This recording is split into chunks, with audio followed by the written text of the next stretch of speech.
Truffe agli anziani, protagonista in negativo stavolta. È un ragazzino di soli 16 anni che è stato arrestato dalla polizia per essere riuscito a farsi consegnare 5.000 euro in contanti da una 78enne di Campodarsego, soldi per fortuna recuperati e riconsegnati alla donna.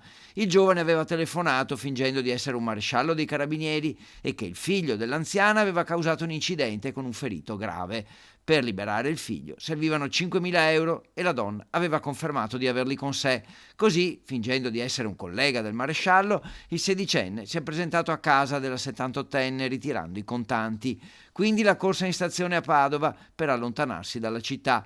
Gli agenti della Polfer però notano il ragazzo che alla biglietteria automatica salta la coda, estrae un pacchetto consistente di contanti e acquista un biglietto per Napoli utilizzando un nome falso. E così, accompagnato in questura, emerge la verità e un precedente per ricettazione di un telefono cellulare.